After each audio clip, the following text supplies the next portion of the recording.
Hello everyone, welcome back to Ajith movie motives YouTube channel. నేను ఈ వీడియోలో రీసెంట్గా కన్నడలో రిలీజ్ అయిన అజ్ఞాతవాసి అనే మూవీని ఎక్స్ప్లెయిన్ చేయబోతున్నాను.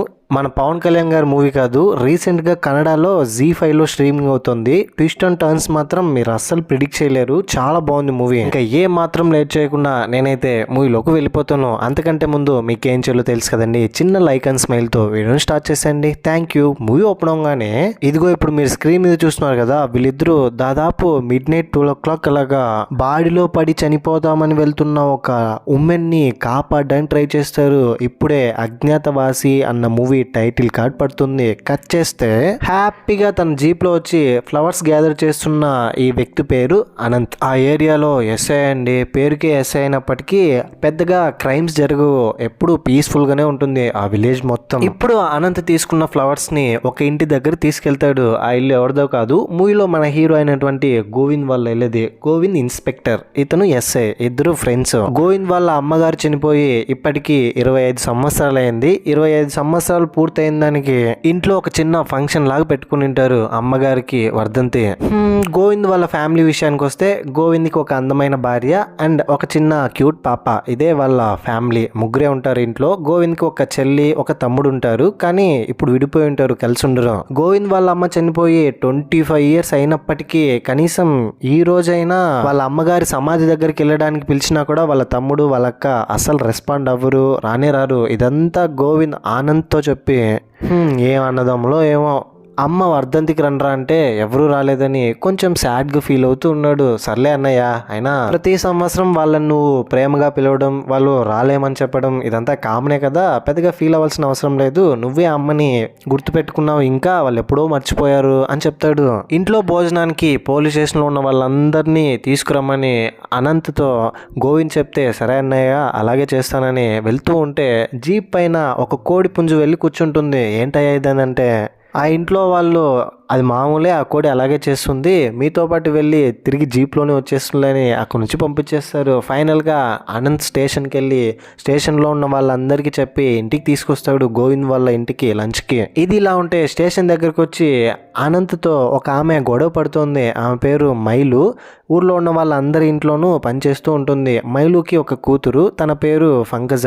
చూడమ్మా మైలు, నీ కూతురు ఎప్పుడు చూసినా ఆ చంద్రశేఖర్ వాళ్ళ ఇంట్లోనే ఉంటుంది అండ్ ఆ రోహిత్తో కూడా ఎక్కువ తిరుగుతోంది. నాకెందుకో రోహిత్కి మీ కూతురికి ఏదో సంబంధం ఉన్నట్టు అనిపిస్తోంది. అంటే ఈ ప్రేమ గీమ ఏదైనా ఉందేమో, కొంచెం జాగ్రత్తగా ఉండు, ఎందుకైనా మంచిది అని చెప్తాడు మైలుతో అనంత్. మైలు వాళ్ళ కూతురు పేరు పంకజ.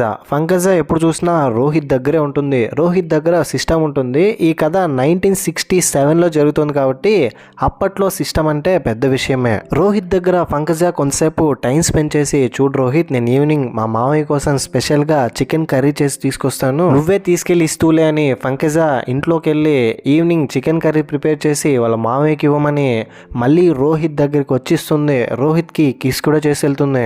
తను ఇచ్చిన చికెన్ కర్రీని చంద్రశేఖర్ గారికి వెళ్ళి రోహిత్ ఇస్తాడు. ఆ చికెన్ తిన్న తర్వాత ఆ రోజు రాత్రి ఒక చిన్న ఏనుగుకి కరెంట్ షాక్ కొడితే తల్లి ఏనుగు కాపాడడానికి వెళ్తే రెండూ చనిపోతాయి. కట్ చేస్తే నెక్స్ట్ డే మార్నింగ్ చంద్రశేఖర్ గారు కూడా చనిపోయి ఉంటాడు. విషయం ఊర్లో ఉన్న వాళ్ళందరికీ తెలిసి చివరికి ఇన్స్పెక్టర్ అయిన గోవింద్ కూడా తెలుస్తుంది. గోవింద్ బాడీని వచ్చి చూసిన తర్వాత అక్కడున్న అందరితో చంద్రశేఖర్ది ఆత్మహత్య కాదు హత్య, ఎవరో చంద్రశేఖర్ ని కావాలనే మర్డర్ చేసి వెళ్లారు అని చెప్పగానే అక్కడున్న వాళ్ళందరూ షాక్ అవుతారు. ఈ చంద్రశేఖర్ ఎవరంటే ఆ ఊర్లో పెద్ద మనిషి. అతను చెప్పిందే మొత్తం అందరూ వింటారనమాట. వన్ వర్డ్ లో చెప్పాలంటే లైక్ సర్పంచ్ లాగా అనుకోండి. కట్ చేస్తే ఇప్పుడు కొన్ని రోజులకు ముందు ఏం జరిగింది అనేదాన్ని చూపిస్తారు. ఇంట్లో గోవింద్ వాళ్ళ అమ్మగారి ఫోటో కోసం వెతుకుతూ ఉంటాడు. అమ్మ ఫోటో కనిపించట్లేదని. అప్పుడే గోవింద్ వాళ్ళ భార్య వచ్చి, మీరు ఎప్పుడు ఇంతే, ఫోటో ఒక చోట పెడతారు, వెతకడం ఇంకో చోట వెతుకుతారని వాళ్ళ అమ్మగారి ఫోటో చూపిస్తుంది. ఇంతకు ముందు వాళ్ళ అమ్మగారిది వర్ధంతి కాబట్టి స్పెషల్ గా పాయసం, పప్పు, 2 పొరిళ్ళు ఇదంతా చేసి స్టేషన్ లో ఉన్న వాళ్ళందరినీ అనంత్తో చెప్పి పిలవమని అక్కడికి పిలిపించి భోజనం వడ్డించి వాళ్ళకి కొంత సమయం వాళ్ళతో స్పెండ్ చేసి వాళ్ళకి వేసుకోవడానికి దుస్తులు కూడా కొనిస్తాడు. సమాధి దగ్గరికి వెళ్ళి ఆకులో భోజనం కూడా వేసి కాకి వచ్చి తినేంత వరకు వెయిట్ చేస్తూ ఉంటాడు. ఆ తర్వాత ఆ ఊరి పెద్ద మనిషి చంద్రశేఖర్ చనిపోయాడు అని ఇన్ఫర్మేషన్ రావడం, దాంతో అనంత్ అండ్ గోవింద్ వీళ్ళిద్దరూ కలిసి చంద్రశేఖర్ గారి ఇంటికి వెళ్ళడం, అక్కడున్న పరిస్థితులంతా చూసి ఇది ఖచ్చితంగా మర్డర్ అని గోవింద్ నిర్ధారిస్తాడు. అది కూడా ఎలా అంటే ఇంటి వెనకాల ఒక కోడి పుంజు దేన్నో చూస్తూ ఎగురుతూ ఉంటుంది, అందువల్లనే గోవింద్ ఇది ఖచ్చితంగా హత్య అని నిర్ధారిస్తాడు. అదేంటనేది మీకు ముందు ముందు తెలుస్తుంది, వెయిట్ చేయండి. చంద్రశేఖర్ కి ఒక కొడుకుంటాడు, అతని పేరు అరుణ్. అరుణ్ ఒక సాఫ్ట్వేర్ ఇంజనీర్, తండ్రికి దూరంగా విదేశాల్లో ఉంటున్నాడు. ఇప్పుడు తండ్రి చంద్రశేఖర్ చనిపోయాడని తెలిసినా కూడా అతను రాలేదు. దీంతో గోవింద్ అసలు చనిపోయిన విషయం అరుణ్ తెలిసిందా లేదా, అరుణ్తో ఎవరికి ఊర్లో పరిచయం ఉంది, ఇదంతా డీటెయిల్స్ కనుక్కుంటే పంకజ రోహిత్కి తెలుసు అని చెప్తుంది అక్కడే ఉండి. అదేంటది రీసెంట్ గానే సిస్టమ్ పెట్టుకున్నాడు కదా ఆ రోహిత్ అని రోహిత్ గురించి డీటెయిల్స్ కనుక్కుంటాడు. రోహిత్ కి ఏ ఉద్యోగం ఉండదు, వాళ్ళ అన్న సివిల్ ఇంజనీర్. దాంతో అమ్మా నాన్న ఎప్పుడు చూసినా రోహిత్ వాళ్ళ అన్ననే పొగుడుతూ ఉంటారు. రోహిత్ ని కించపరుచుతూ నువ్వేం చేయలేవు, దమ్ముంటే మీ అన్నలాగా సంపాదించి చూపించు, అయినా వాడిలో జాబ్ చేయాలంటే నీ వల్ల కాదులే అని ఎప్పుడు చూసినా డిమోటివేట్ చేస్తూ ఉంటారు. కానీ రోహిత్ మాత్రం వాళ్ళ అన్నతో అన్నయ్య నువ్వు ఎలాగో ఇక్కడ నుంచి సిటీకి వెళ్ళిపోతున్నావు కదా, నాకు ఒక సిస్టమ్ తీసి ఇవ్వవా నీ గిఫ్ట్ గా అని చెప్తాడు. నేను ఇక్కడే ఏదైనా సిస్టమ్ పెట్టుకుని ఏదైనా ఉద్యోగం చేసుకుంటానని చెప్తాడు. ఇది రోహిత్ వాళ్ళ నాన్నకి అసలు నచ్చదు. అయినా నువ్వు వాడికి సిస్టమ్ కొనివ్వడం ఏంట్రా, వాడి బ్రతికేదో వాడు బ్రతుకుతాడులే, నువ్వు మంచిగా డబ్బులు సంపాదించని రోహిత్ ని తిట్టి అక్కడి నుంచి పంపించేస్తాడు. రోహిత్ వాళ్ళ అన్నకి రోహిత్ అంటే ఎంతో ఇష్టం. ఆ ఇష్టంతోనే రోహిత్ అడిగినందుకు ఒక సిస్టమ్ కూడా గిఫ్ట్ గా పంపిస్తాడు. రోహిత్ కి సిస్టమ్ గిఫ్ట్ గా పంపించగానే వాళ్ళ నాన్నకి మొదట్లో కోపం వచ్చినా సర్లే ఎలాగో వాడి వల్ల అయినా వీడు బాగుపడితే నాకు అదే చాలనుకుని రోహిత్ కి ఒక చిన్న ఇంటర్నెట్ సెంటర్ పెట్టిస్తాడు. దాంతో ఆ ఊర్లో ఉన్న వాళ్ళందరికీ ఇదే పెద్ద హాట్ టాపిక్ గా మారిపోతుంది. అప్పట్లో ఇంటర్నెట్ అంటే మామూలు విషయం కాదు, మరి 90s లో ఇంటర్నెట్ అంటే అలాగే ఉంటుంది. మరి అంతా బాగానే ఉంది, కానీ చంద్రశేఖర్కి మాత్రం రోహిత్ సిస్టమ్ వాడడం, నెట్ సెంటర్ పెట్టడం ఇదంతా నచ్చదు. ఎందుకంటే అతని కొడుకు ఒక సాఫ్ట్వేర్ ఇంజనీర్ కావడంతో, అతన్ని వదిలి ఫారిన్కి వెళ్ళిపోవడంతో ఈ టెక్నాలజీ వచ్చిన తర్వాత బంధాలు బంధుత్వాలు అనేది ఎవరికి ఉండవు. వీడు కూడా ఇంకా మారిపోతాడేమో అని కోపంతో ఉంటాడు రోహిత్ మీద అండ్ ఆ సిస్టమ్ మీద. ఇది ఇలా ఉంటే ఒకరోజు గోవింద్ వాళ్ళ బామర్ది వాళ్ళ అక్కను చూడడానికి ఇంటికి వస్తాడు. ఏంటక్క ఇంట్లో అంతా ఓకేనా, బావగారు నేను బాగానే చూసుకుంటున్నారా, అంతా ఓకేనా అని అడిగి గోవింద్ దగ్గరికి వెళ్ళి ఏంటి బావా నువ్వే కదా క్లీన్ చేయాలి, ఇంటిని ఎలా పెట్టుకున్నావు చూడు, మా అమ్మా నాన్న ఉండేంత వరకు మా ఇంటిని ఎంత చక్కగా పెట్టుకునే వాళ్ళు, అసలు నువ్వు పెయింట్ కూడా చేయలేదని కోప్పడతాడు వాళ్ళ బావ మీద. దీని ద్వారా మనకు తెలిసి వచ్చేది ఏంటంటే గోవింద్ ఇల్లరికం వచ్చిన అల్లుడు. అదే ఊర్లోనే నెట్ సెంటర్ ఉండడం గోవింద్ వాళ్ళ బామ్మర్తికి తెలిసి రోహిత్ దగ్గరికి వెళ్ళి సిస్టమ్ లో ఇక నుంచి నేను మా అక్కతో ఏం మాట్లాడాలనుకున్నా జీమెయిల్ పెడతాను, నువ్వే వెళ్ళి మా అక్కకి చదివి వినిపించాలి, మా అక్క ఏం చెప్పాలనుకున్నా నాకు నువ్వు టైప్ చేసి పంపించాలి ఈమెయిల్ రూపంలో అని చెప్పి, ఈ రోజుల్లో కూడా నువ్వు ఇక్కడ ఇంటర్నెట్ మెయింటైన్ చేస్తున్నావు అంటే చాలా గ్రేట్ అని రోహిత్ ని మెచ్చుకుంటాడు. రోహిత్ వీడేంటి ఇంత బాగా సిస్టమ్ ని హ్యాండిల్ చేస్తున్నాడని కొంచెం జెలస్ ఫీల్ అవుతాడు. రోహిత్ కంటే గోవింద్ వల్ల బామ్మర్ది సిస్టమ్ చాలా బాగా హ్యాండిల్ చేయడంతో అప్పటి నుంచి ఇంకా పోస్ట్ మ్యాన్ కి పనే లేకుండా అయిపోయింది. అందరూ ఈమెయిల్స్ రూపంలో వాళ్ళకి ఏం చెప్పాలనుకున్నా మెయిల్స్ పెడుతున్నారు. దాంతో ఇంకా రోహిత్ కూడా మంచిగా డబ్బులు సంపాదిస్తున్నాడు. ఈ విషయం ఆ ఊరి పెద్ద మనిషి చంద్రశేఖర్ కొడుకు అరుణ్ కూడా తెలిసి రోహిత్ కి మెయిల్ పంపిస్తాడు వాళ్ళ నాన్నగారితో మాట్లాడమని, అతనితో టైం స్పెండ్ చేయమని. ఎందుకంటే వర్క్ పర్పస్ మీదుగా నేను ఇక్కడ బయట వచ్చేసాను, నాకు ఇక్కడ చాలా ప్రాబ్లంగా ఉంది, నేను మా నాన్నని చూడడానికి రాలేకపోతున్నాను, కానీ మా నాన్న అంటే నాకు చాలా ఇష్టం, నన్ను అనవసరంగా అపార్థం చేసుకుంటున్నాడు, ఏదో ఒక రోజు నేను మా నాన్నని చూడడానికి ఖచ్చితంగా తిరిగి మా ఊరికి వస్తానని చెప్పమంటాడు చంద్రశేఖర్తో. చంద్రశేఖర్ ఏమో రోహిత్ మీద కోపంతో ఉంటాడు, సిస్టమ్ యూజ్ చేస్తున్నాడని, సిస్టమ్ యూజ్ చేస్తే బంధాలు బంధుత్వాలు ఇవేవి ఉండవని. దాంతో మళ్ళీ అరుణ్కి రోహిత్ మెయిల్ చేస్తాడు, ఈ విధంగా మీ నాన్న నాతో సరిగా మాట్లాడట్లేదు, నువ్వేం చెప్పినా కూడా నేను చెప్పడానికి అవ్వట్లేదని.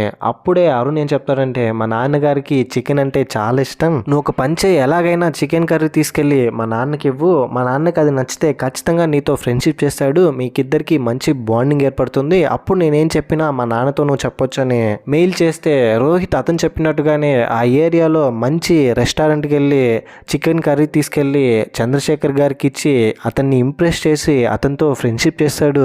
ఈ విషయం అరుణ్తో చెప్తే అరుణ్ కూడా చాలా హ్యాపీగా ఫీల్ అవుతాడు. ఆ తర్వాత ఆ ఊర్లో పంకజాతో మాట్లాడాలని ఒక మెయిల్ పెడతాడు. పంకజా దగ్గరికి రోహిత్ వెళ్ళి, ఏమండి మీతో కొంచెం మాట్లాడాలండి అని పంకజాని దగ్గర పిలిపించి, అరుణ్ మీతో మాట్లాడాలంట మెయిల్ చేశాడు అని చెప్తాడు. ఏంటి, అరుణ్ నా గురించి అడిగాడా, ఇది నిజమేనా అని పంకజా చాలా హ్యాపీగా ఎంతో ఎగ్జైటెడ్ గా ఫీల్ అవుతుంది. ఎందుకంటే అరుణ్ పంకజా వీళ్ళిద్దరూ ఇంతకుముందు ఊర్లో ఉన్నప్పుడు ప్రేమించుకుంటున్నారు. ఆల్మోస్ట్ 1 year అలాగా. ఇప్పుడు ఫారిన్కి వెళ్ళిపోయిన తర్వాత పంకజాతో కూడా అరుణ్ మాట్లాడినాడు. సడన్ గా మెయిల్ తో రోహిత్ చేత మాట్లాడించడంతో పంకజా చాలా హ్యాపీగా ఫీల్ అవుతుంది. కానీ పంకజా రోహిత్ కి నచ్చేస్తుంది. పంకజా ఇచ్చిన ఎక్స్ప్రెషన్స్, అరుణ్ గురించి చెప్తుంటే పంకజా ఫీల్ అవుతున్న ఫీలింగ్స్ అన్ని రోహిత్ దగ్గరుండి ఫీల్ అవుతాడు. ఒకరోజు రోహిత్ చంద్రశేఖర్ వాళ్ళ ఇంట్లో ఉంటే చంద్రశేఖర్ దగ్గరికి గోవింద్, ఆనంద్ వీళ్ళందరూ వచ్చింటారు.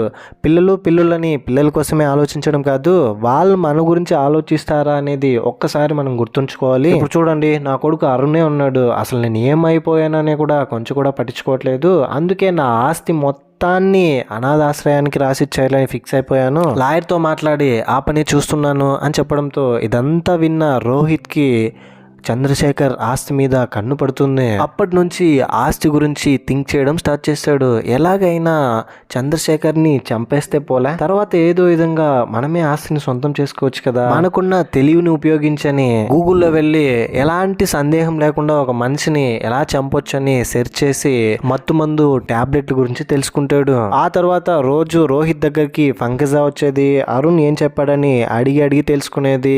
వాళ్ళిద్దరూ ప్రేమలో ఉన్నప్పుడు అలా ఉండేవాళ్ళం, ఇలా ఉండేవాళ్ళం, ఇదంతా పంకజా రోహిత్ తో చెప్పేది. రోహిత్ ని కలవడానికి పంకజా ఎవరికి తెలియకుండా ఒంటరిగా వచ్చేది. దీన్ని అడ్వాంటేజ్ గా తీసుకున్న రోహిత్ ఎలాగైనా పంకజా మీద మనసు పడ్డ విషయం పంకజాకి తెలియజేయాలని, ఈ స్టోరీ చాలా బాగుంది, మీరు కూడా చాలా అందంగా ఉన్నారని ఇండైరెక్ట్ గా ఫ్లర్ట్ చేసేవాడు. ఆ తర్వాత ఇద్దరు అరుణ్ పంపించిన మెయిల్ని చదువుతూ ఉంటే మెల్లగా పంకజా చేయిని రోహిత్ పట్టుకుంటాడు. దాంతో పంకజాకి కోపం వస్తుంది. సడన్ గా కోపంతో తల తిప్పి చూస్తే రోహిత్, ఐఎమ్ సారీ అండి, ఏదో తప్పుగా ఏదో యాక్సిడెంటల్ గా జరిగిపోయింది, ఏమనుకోవద్దు అని అంటే, ఏమనుకోవాలి, ఒకవేళ అరుణ్ గనక ఇక్కడ ఉంటే నువ్వు ఇలాగే చేసేవాడివా, నువ్వు చేసింది ఏం బాలేదు, ఇదంతా నాకేం నచ్చలేదని కోపంతో పంకజా అక్కడి నుంచి వెళ్తూ ఈ రోజు సాయంత్రం మా మావయ్య చంద్రశేఖర్ గారి కోసం చికెన్ కర్రీ తీసుకొస్తాను, నువ్వు తీసుకెళ్లి ఇస్తూలే, పొలంలో ఈవినింగ్ నీ కోసం వెయిట్ చేస్తూ ఉంటానని అక్కడి నుంచి వెళ్ళిపోతుంది. ఇంటి దగ్గరికి వెళ్ళి ఒక కోడిని కోసి తనే స్వయంగా క్లీన్ చేసి చికెన్ కర్రీ వండి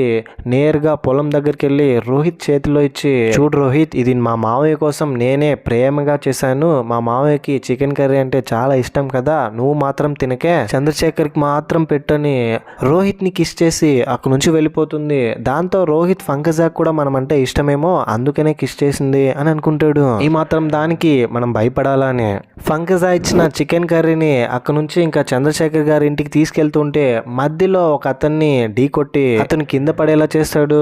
అతని దగ్గర ఉన్న పేపర్స్ అన్ని కింద పడిపోతాయి. ఆ పేపర్స్ అనాథాశ్రమానికి రాసిచ్చిన చంద్రశేఖర్ ఆస్తి. దాన్ని ఎలాగైనా రోహిత్ పేరు మీద రాసినట్టుగా చేయించాలని చంద్రశేఖర్ దగ్గరికి వెళ్లకుండా అతని రూమ్ లోకి వెళ్ళి సిస్టమ్ లో ఒక మనిషిని అనుమానం రాకుండా ఎలా చంపాలో టైప్ చేసి తెలుసుకొని కొన్ని రకాల టాబ్లెట్లను తీసుకొస్తాడు. వాటిని పౌడర్ చేసి పంకజా తీసుకొచ్చి ఇచ్చిన చికెన్ కర్రీలో కొన్ని ముక్కలను తీసి ఆ ముక్కల్లో ఆ మాత్రలను పౌడర్ గా చేసి కలిపి చంద్రశేఖర్ దగ్గరికి వెళ్ళి, ఇదిగోండి మీకోసం ఎప్పట్లాగానే చికెన్ కర్రీ తీసుకొచ్చానని ఇస్తే చంద్రశేఖర్ వాటిని తిన్న తర్వాత గొంతులో ఏదో పట్టినట్టు అనిపించింది, కొంచెం వాటర్ ఇవ్వమంటే వాటర్ ఇవ్వకుండా అలా రోహిత్ చూస్తూ ఉండిపోతాడు. ఇప్పుడు అర్థమైంది ఇది నీ పనే కదా అని అంటూ ఉండగానే చంద్రశేఖర్ చనిపోతాడు. ఆ తర్వాత నెక్స్ట్ డే మార్నింగ్ ఎప్పట్లాగానే పంకజా నిద్ర లేచి వాళ్ళ అమ్మకి, ఈరోజు ఎక్కడికమ్మా పనికి వెళ్తున్నావు, ఈరోజు ఏం చేయబోతున్నాం మనం అని ఆ రోజు గురించి డిస్కస్ చేస్తుంటే కొంతమంది చంద్రశేఖర్ చనిపోయాడు అనే విషయం చెప్తారు. దాంతో పంకజా వాళ్ళ అమ్మ మైలు, ఏంటి చంద్రశేఖర్ గారు చనిపోయారా, మనం అర్జెంట్గా వెళ్ళి చూడాలని వెళ్తుంటే, అమ్మ నేను కూడా వస్తానని పంకజా తన వెనకాలే వెళ్తుంది. ఇంటికి వచ్చిన తర్వాత చంద్రశేఖర్ బాడీని చూస్తూ ఇల్లు మొత్తం వెతుకుతుంది, అతని కొడుకు అరుణ్ వచ్చాడా లేదా అని. సరిగ్గా అప్పుడే ఇన్స్పెక్టర్ గోవింద్ అక్కడున్న వాళ్ళతో చంద్రశేఖర్ కొడుకు అరుణ్ గురించి ఇన్ఫర్మేషన్ గ్యాదర్ చేస్తుంటే అరుణ్ గురించి రోహిత్ కి మాత్రమే తెలుసు అని పంకజ చెప్తుంది. కట్ చేస్తే ఇక్కడ రివీల్ అయ్యే ట్విస్ట్ ఏంటంటే రోహిత్ కూడా చనిపోయి ఉంటాడు.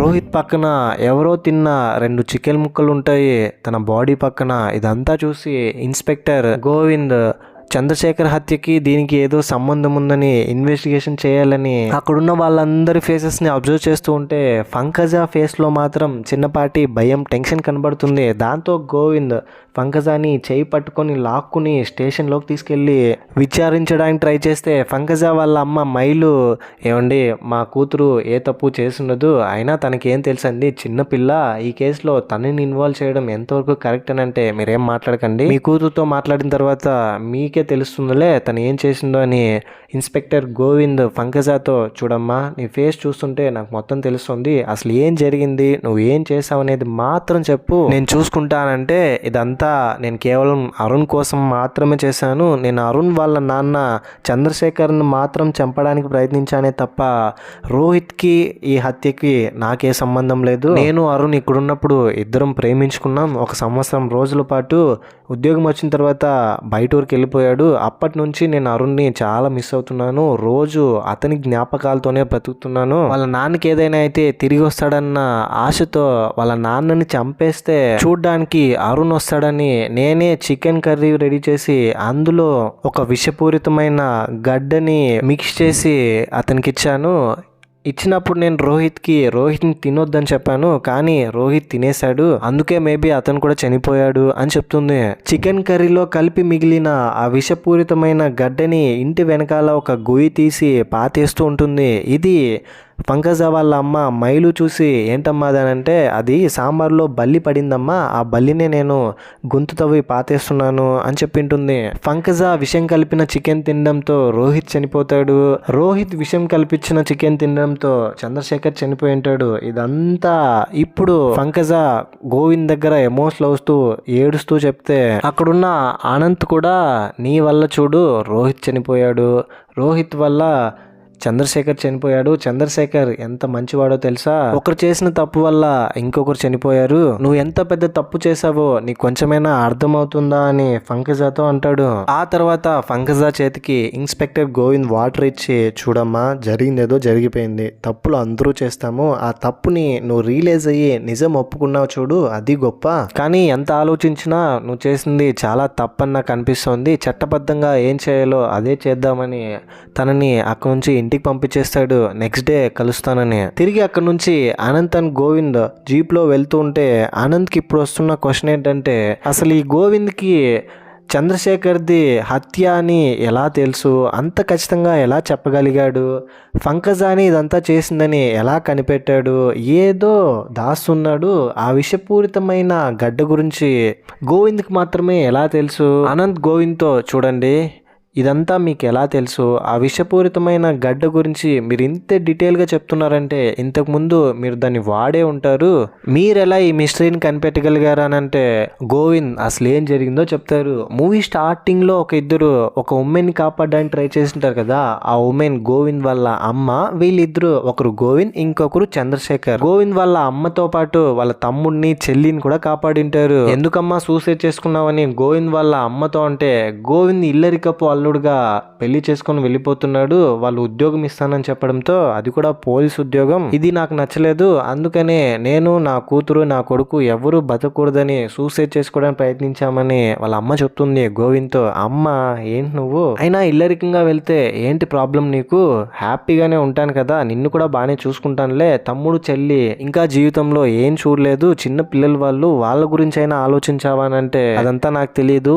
నువ్వు ఇల్లరికం వెళ్ళడానికి వీల్లేదు, నువ్వు మన ఇంట్లోనే ఉండాలి అని చెప్తుంది. ఫైనల్ గా వాళ్ళ అమ్మ మాటకి ఎదురు చెప్పి మరి గోవింద్ తన భార్యని పెళ్లి చేసుకుని ఇల్లరికపు అల్లుడుగా వాళ్ళ అత్తగారింటికి వెళ్తాడు. ఒకరోజు వాళ్ళ తమ్ముడు వాళ్ళ చెల్లి వీళ్ళిద్దరూ ఏడుస్తూ కనిపించడంతో, ఏమైందిరా ఏంటి అని అంటే, అమ్మ ఎప్పుడు చూసినా మమ్మల్ని రండి చనిపోదాం అని పిలుస్తూ ఉంటుంది, మాకు బ్రతకాలని ఉంది, మాకు భయం వేస్తుంది, మమ్మల్ని ఎలాగైనా నువ్వే కాపాడాలి అని చెప్తారు. గోవింద్ వాళ్ళ చెల్లి, చూడన్నయ్య నేను ఎలాగైనా బ్రతకాలి, నేను బాగా చదవాలి, చదివి ఉద్యోగం చేయాలి, అమ్మ నన్ను ఇప్పుడే చనిపోవడానికి పిలుస్తోంది, ఇది నాకు నచ్చట్లేదు, ఎంత చెప్పినా అమ్మ వినిపించుకోవట్లేదు, ఎంతసేపు నువ్వు ఇంకొకరిని పెళ్లి చేసుకుని వెళ్ళిపోయావని ఆలోచిస్తుంది అంటే ఈ మాటలు విన్న తర్వాత గోవింద్ చాలా ఎమోషనల్ అయిపోతాడు. ఎలాగైనా తన తమ్ముడిని చెల్లిని కాపాడాలని గోవింద్ వాళ్ళ అమ్మ ఎంత చెప్పినా వినిపించుకోకపోవడంతో ఒక పిచ్చి దానిలాగా బిహేవ్ చేయడంతో మెంటల్గా కూడా కొంచెం సఫర్ అవుతుంటుంది. తను ఇంటి దగ్గర ఉన్న